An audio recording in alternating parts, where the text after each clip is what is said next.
Welcome to Electrified. It's your host, Dylan Loomis. Quick shout out to my newest patrons, MNK and CHL F5N. Thank you for choosing to support the channel. First up, let's talk about Tesla's announcement today about the new vehicles, not new models in my opinion, even though Tesla has been positioning these vehicles as more affordable models. I want you to keep this in mind as we go through this. The first time Tesla ever publicly mentioned these models was the Q1 slide deck for 2024, which means Tesla's been talking about and working on these new variants now for over a year and a half. The new standard rear-wheel drive Model Y starts at $39,990, which is $5,000 or 11% cheaper than what they're now calling the premium rear-wheel drive Model Y. And the new Model 3 standard comes in at $36,990, which is $5,500 or 13% cheaper than the premium rear-wheel drive Model 3. For the standard Model Y, comparing the features, it comes in at 321 miles of EPA estimated range. The 0 to 60 time is 6.8 seconds. The supercharging speeds are slower. It looks like they're capped at around 225 kilowatts. That compared to 250 on the other vehicles. And the audio system only gets 7 speakers and 0 subs. There's no second row screen. It has a closed glass roof. Both the steering wheel and the mirror adjustments are now manual. And for driver assistance, the standard only has traffic aware cruise control with the option to buy FSD. Auto steer is not included. Only 3 color options right now for the standard: gray, white, and black. You can choose from 18 or 19-inch wheels. And for now, the textile interior is black only. And Sawyer said that at least to start, these standard vehicles will only be available in the United States, not even Canada or Mexico to start. And the first teaser video that Tesla released yesterday was indeed just the wheel caps for the new Model 3 standard, what they call Prismata. So unfortunately, as we've been talking about for months, what we expected came true. These are really just decontented Model Ys and 3s. There is no interior ambient lighting. The ride damping is going to feel less premium. The double pane acoustic glass for that quieter ride is not a feature. And if you missed it on that feature comparison, these variants do not have AM or FM radio. As Elon has said many times, their focus is on the overall monthly payment, and from that perspective right now, we do not have any lease information for these standard vehicles. Right now, there is no lease option for the Y or 3 standard. Now, after watching a bunch of the early review videos, the Model 3 standard seems to be a better value than the Y standard, as you don't lose as many features. Big news.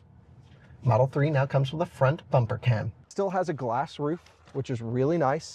It still has double pane glass up front. We'll get into the back seat later. And you can see the overall shape of the car is unchanged, which is very different than the Model Y. In comparing that to the roof on the new Model Y, you'll see on the interior, Tesla decided to cover it with a fabric, which will make for more efficient HVAC, but the trade-off is inferior views. I won't go through all of the differences between the 3 and Y, but you'll see for the new Model 3, very few changes when it comes to the exterior. Whereas when you look at the standard Model Y, you'll see significant exterior changes. You can certainly tell the difference. There's a real problem with this car. A huge problem. This car does not launch with any sort of lane centering at all. At all. And yes, you can spend $8,000, I imagine, on full self-driving on this vehicle. You can see the windshield cameras are the same, it's got hardware 4. This car launches only with adaptive cruise control and no lane centering. Like a base Toyota Corolla has lane centering, and Tesla is supposed to be the autonomy tech leader, and they don't even have a basic highway lane centering function on this car. So for now, a puzzling choice from Tesla for sure. The autopilot hardware and camera setup is all there, the same as far as we know, so I would expect autopilot to come to these standard vehicles at some point in the future. I have no inside information here, it's just my speculation. You'll notice the frunk for the new standard Model 3 is basically the same as the previous version. But the same cannot be said for the Model Y standard. There is more showing. The cover around the edges is now gone. The frunk is now this scratchy plastic type material that does look like fabric, and the sound dampening has been removed on the hood, plus the drain plug is also removed. So the new Model Y frunk is not waterproof. The new Model 3 does keep the Matrix headlights where the new Model Y loses them. Tesla is saying the battery packs for both the new Model 3 and Y are 69.5 kilowatt hours usable. And the word is they just removed some of the cells from the pack. But it's not an LFP battery pack. It's still the same exact cell that is in the Model 3 premium models. Because I was like, oh no, this is going to be a lower voltage version, like the old Model 3 mid-ranges, a lower voltage version of the car, which is going to kind of suck from a charging perspective. Tesla thought about this and they removed only peak count cells. So you have a battery pack of cells wired in series and parallel. Series is how you get the voltage up. And so they only removed the parallel cells, a string of them, to get the capacity down, but the voltage pretty much matches the same voltage as the big battery Model 3. I think that's a really neat touch.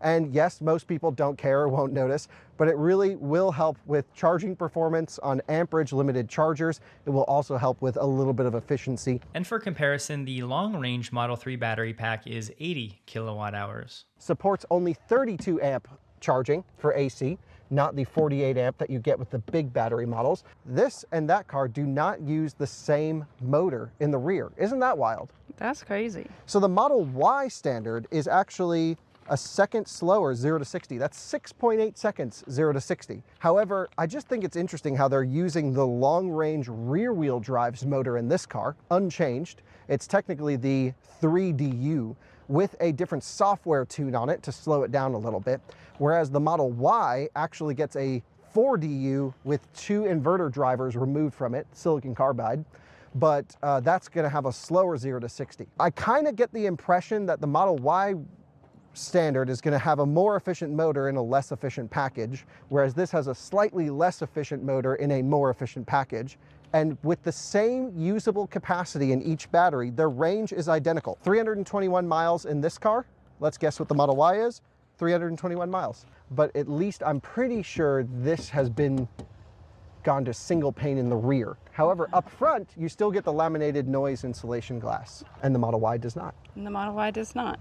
How about that? I just think the Model 3, this is the, like, ignore the Model Y standard. This is the car. And where the Model 3 standard basically has the same center console, although you lose the sliding cover for the cup holders, the Model Y standard has a very different center console. It's a much more open concept, which some people might actually prefer.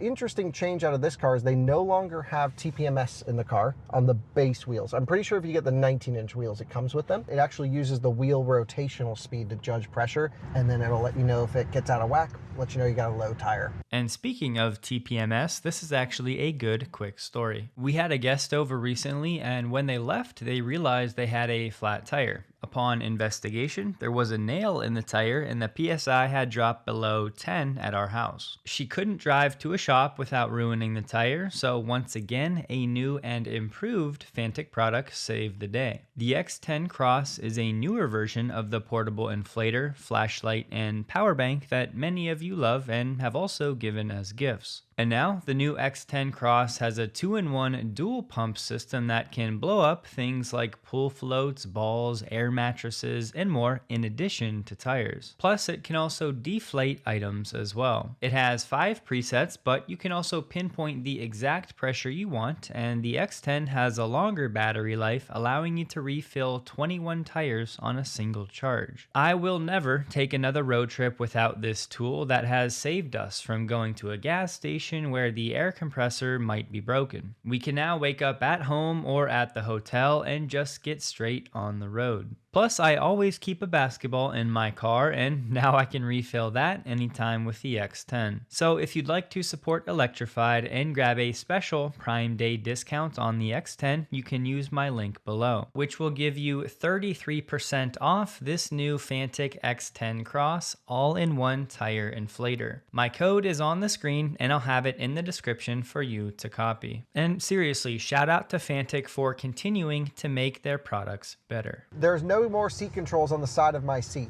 So I can go up and down from here on the software, forward and back, tilt up and down, lumbar, and movement. So the driver's seat full range of functions is unchanged.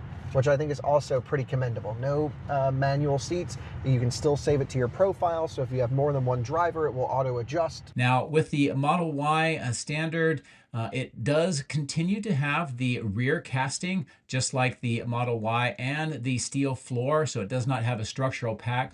The front hood is steel rather than aluminum, and that rear hatch is one piece and steel as well. It does have the opening for a glass roof, and it does have a glass roof, but it's a different design. So how does the standard model compare to the premium model? And the rear on these vehicles, especially with that glow underneath the taillights. From the side view, other than the extra light on the front bumper, I think most people might not really notice much of a difference. There's plenty of content out there if you want more detail, but I think you get the picture at this point. These vehicles will be made at Giga Texas using the existing production lines, which we've highlighted the benefits of for months. And of course, that should help Tesla to boost the utilization rates of the current lines. The delivery timeline is currently November to December. And now I will say I heard the plant manager at Giga Berlin say that Giga Berlin will be making these standard models in the next few weeks, so that US only talking point may be temporary. We'll see. There's no way around it. This move by Tesla will be polarizing. On one hand, given that Tesla talked about these new, more affordable models for nearly 2 years, this could easily be viewed as a letdown. One, because as I said, in my view, these really are not new models. They are new variants of the same models. If the name is the same, Model Y and 3, the model is the same. And not only that, but only knocking $5,000 off the price is not really going to qualify these vehicles as affordable for most people. These are still $40,000 plus vehicles when you add in destination fees and taxes and options, etc. Personally, I was hoping for $10,000 off and closer to a 20% reduction in price, because Elon mentioned last year how hard it was removing 20% of the cost of goods sold of a vehicle, so at one point I think that was the internal target. But part of the reason Tesla stopped short was either because they couldn't get there or they didn't want to remove certain things that make Tesla Tesla. Now, there's plenty of discussion if this move will open up Tesla's total addressable market, or is it just going to cannibalize the higher trim sales? For me, I prefer to just look at the data that we have. This is a chart from ARK Invest. It shows the share of the US car market by revenue and by price point. For example, if a car has an MSRP around $50,000, that's targeting roughly an 8% addressable market in the US. Now, in Tesla's case with the Model Y, they'll be going from a $45,000 starting point. We'll call it a 9% addressable market. And now the new standard Model Y is down to $40,000, which will take the addressable market up to 20%. So based on this data, it's accurate to say, thinking about the Model Y, this new, more affordable version is going to double the addressable market in the United States. And I think you would agree that is not insignificant. Now, would $10,000 off been even better? Yes. But I'm sharing this because I know for a fact there are plenty of people out there thinking to themselves, $5,000 off, that's not going to move the needle at all. And while on the surface that feels right,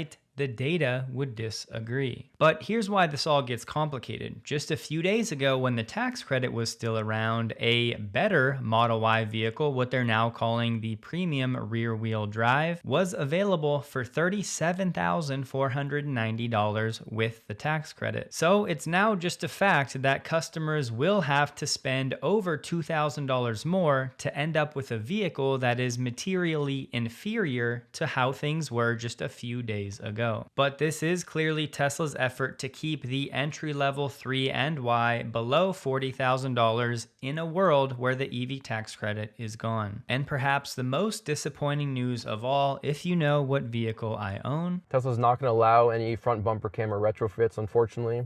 They did confirm that to me. So there you have it. There will be no front bumper cam retrofits. And don't forget, as of this summer, the average new vehicle transaction price is still over $49,000. So as it stands now, Tesla is $10,000 below that with the new Model Y and over $12,000 below that with the new 3. So I don't think it's fair to say this is a failure like the more affordable Cybertruck that was stripped down and no one really wanted. I say that because that ARK Invest chart proves that the addressable market gains moving $5,000 down in the $45,000 range is very different than moving $5,000 down in the $80,000 range. So I maintain my stance. I think this will open up a greater addressable market relative to sales that will be lost from cannibalization of the higher trims. And if you look at these vehicles in a vacuum, not comparing them to what we had from Tesla, these are objectively still very good, efficient vehicles. Now I think Tesla just needs to market and advertise to let people know that not all Teslas start at $80,000 like many people think. So I just want to acknowledge those of you that are disappointed with this. I genuinely do get it. I think Tesla set expectations too high, even if inadvertently, by calling these more affordable models, for talking about them nearly 2 years in advance, for releasing the hype videos, for allowing speculation to get out of control, and all of that ended up being for variants that are not new models, that are not super affordable for the masses, that do lose features. I understand all of that, and that's why I always try to keep my expectations low, and hopefully most of you watch regularly, because if so, you would have been educated and prepared knowing that this was likely what we were going to get, stripped down versions of the Y in 3. However,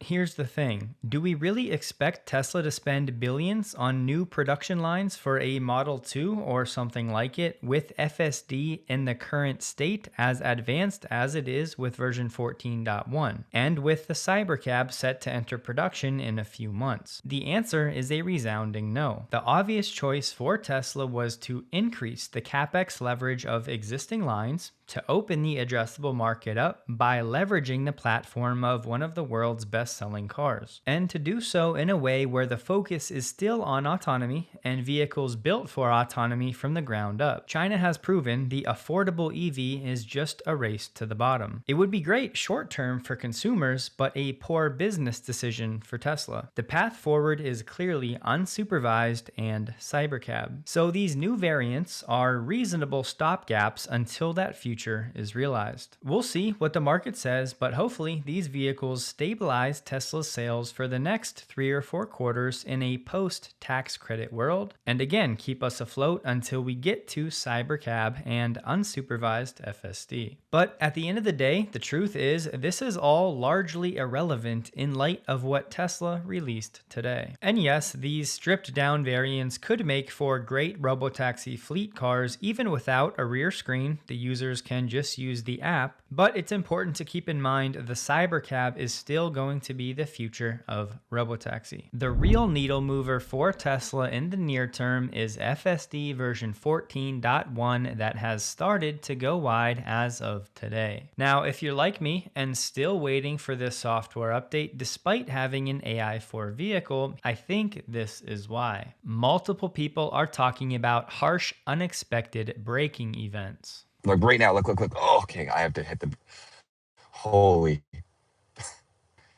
We slammed on the brakes there, and there's somebody right behind us. Holmars replied saying he experienced the same, needs a bit more polish, but this is typical for new builds. Here are the official release notes. I won't read through all of them, just a few, so pause the screen if you want. The big noticeable updates so far are the behaviors at the beginning and end of drives. The parking lot and parking behaviors are much improved. Tesla added navigation and routing into the vision-based neural net for real-time handling of blocked roads and detours. Improved offsetting for road debris, improved handling of several scenarios like unprotected turns, lane changes, vehicle cut-ins, and in my opinion, very importantly, school buses. Added handling to pull over or yield for emergency vehicles, and added arrival options for you to select where FSD should park. The driver profiles are different as well. You now have a sloth option that has lower speeds and more conservative lane changes compared to chill. But a downside right now is that the max speed option is now gone. Phil Duan said it was still too complicated, so we deleted it altogether. Speed profiles are much more responsive with version 14, and if you really want to drive slow, try the new sloth profile. Now, while it's true that most of the time I find FSD drives too slow for me, even in hurry mode, I still used the max speed option regularly, especially with passengers in the car. So for as long as I'm supervising, I want that level of control, and sadly, that's now gone. After watching plenty of videos, I can confirm what AI Driver just said. FSD 14 feels like it has solved parking lots. He said, calling it now, unsupervised summon and banish by the end of year. Here's the UI screen showing the different profiles at the top, and then at destination you can choose park or curbside, and the options for park, parking lot, charger, and parking garage. To get it out of the way early, Elon said the all-wheel steering of Cybertruck requires a bit more autopilot training. The Tesla Cybertruck account was asking for the update, and Ashok said, "We got you, coming soon." He was asked, will the Cybertruck have the full-featured 14, meaning it can reverse and park itself, etc., to which Ashok said yes. Charles from Tesla said, you might not notice the improvements right away, as many address long-tail situations. Over time, you'll start to feel the difference when the car handles those edge cases smoothly. One of my favorite clips so far, version 14, stopping at a ticket counter for a parking garage, lets Zach grab the ticket, and then proceeds to find a spot.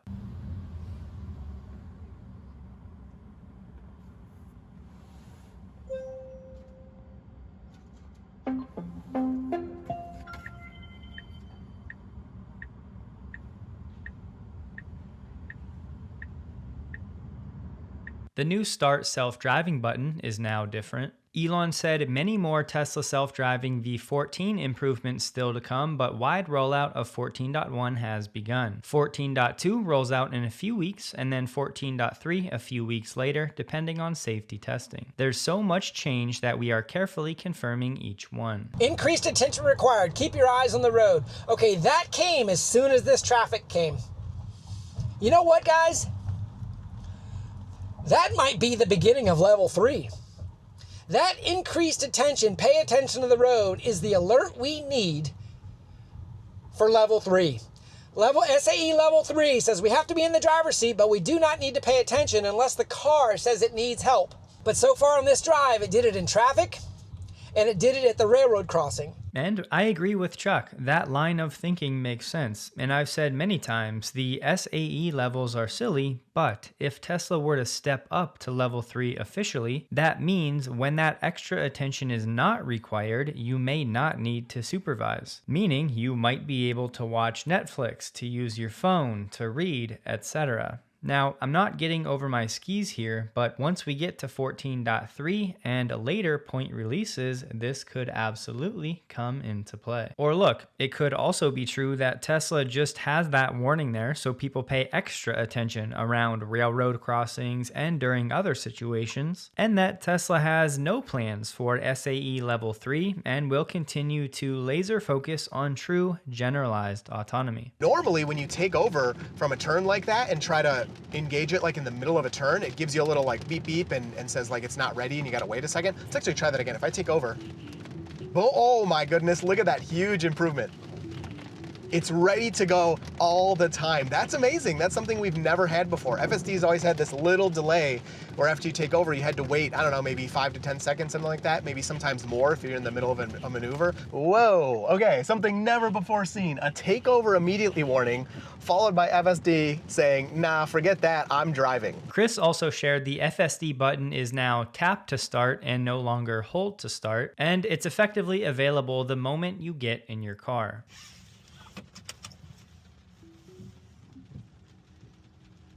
And this is now FSD 14 parking, which is a different stack. There are a couple spots open, and let's see what it decides to do.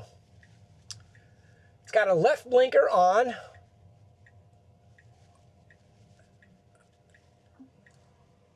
Notice how it's not doing the parking stack. Oh my God, that was like a one shot. One shot. Oh my gosh. Holy smokes! That was awesome! So there you can see, the parking is much more confident. There should be many more one-shot parks that happen a lot quicker. And the previous auto park as a separate stack is now either gone or just embedded into the overall 14.1 stack, and it's now part of the regular FSD drive. So we should finally have it where you get in your car, press a button, and it actually takes you to the end destination, parking and all. Overall, Dirty Tesla said the update is insanely impressive with just a few polishes needed. Stop signs still go to 0, but quickly continue, and there doesn't seem to be a double stop anymore if traffic is clear. Parking is insanely good. There were some angles it did smoothly in one shot that I would have had to back up to park correctly. But again, here you have it, the bad, he was also getting some brake stabbing. Not at high speeds, but it has happened several times. He said constant complaints about cameras needing cleaning. He was in the rain. And he shared what we touched on earlier, the lack of max speed. The garage door is open here, and it's going to attempt to even park in the garage. It's not going to attempt, it's going to do it. So we pull right up to the messy garage here. We are in the self-driving mode. You can see there. We pull up, bring up this camera for you, and boom, we are parked in the garage. It could pull forward just a little bit more, but wow, really cool to see. Elon said, great work by the Tesla AI team and much more still to come. By version 14.3, your car will feel like it's sentient. Here's 14.1 at a construction zone.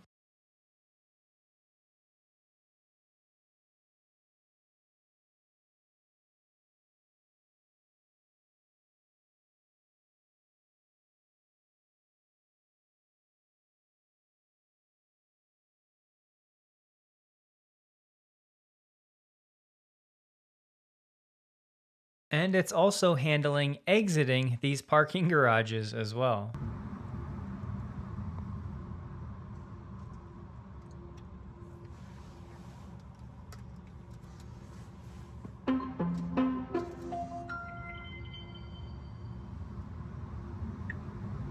And that one pulled right up to the ticket machine perfectly. How about drive-thrus? No way.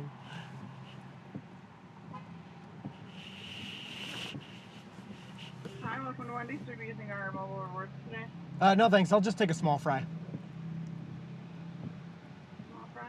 Yep. Would you like to donate $1 to help children in foster care today? No, thank you. It's going to be $2.64 second window. Thank you. All right, thank you. Oh my gosh, and then it does move up. How? How does it know? How does it know? All right, now you gotta get up to the window though.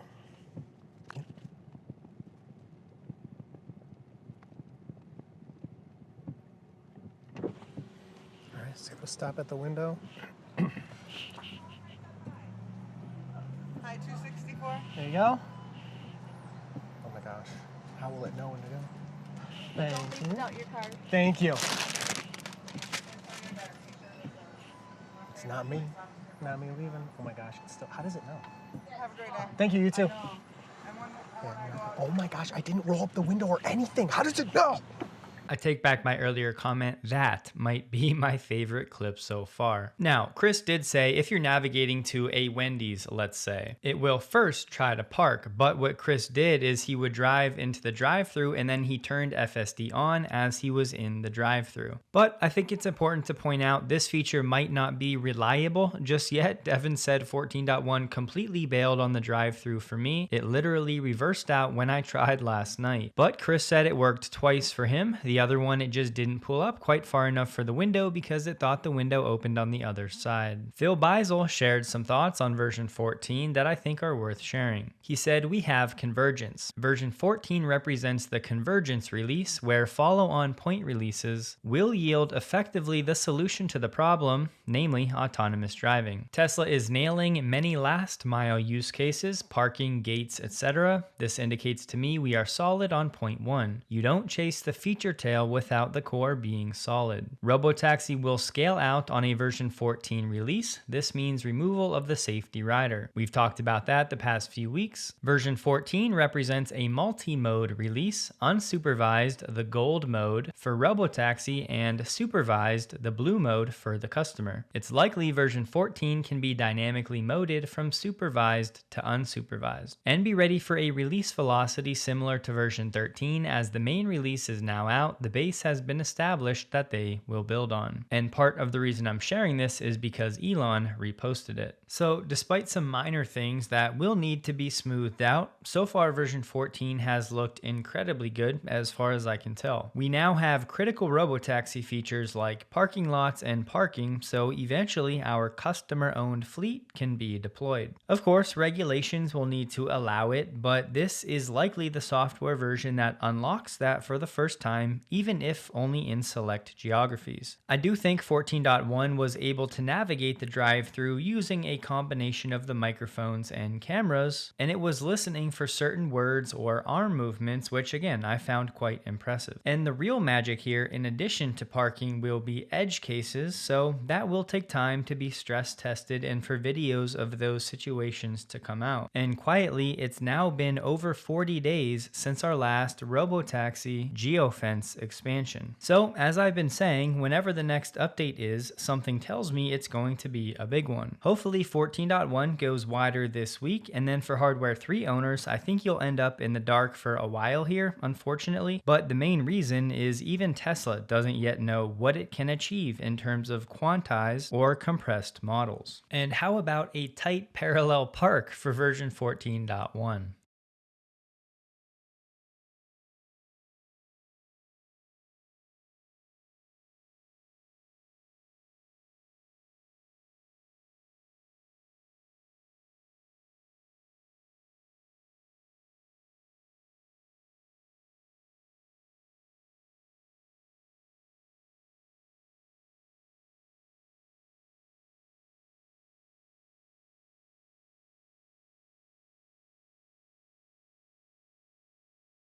And so far, I really have not seen anything about 14.1 and pothole avoidance. Okay, we got a school zone with flashing lights, so we finally got one. Check that out. School, speed limit 15 with flashing. Nailed 15. Nice. How about that? Check. check. School zone. Now the question is it going to speed back up at some point? Oh. What do you think it's going to do with that? Oh, look, it's going to totally go around that moss. Little Spanish moss you totally could have driven over. Went around it. Now, I've got a car behind. Oh, there it goes. It sped up. It left the school zone. That's a geese test right there.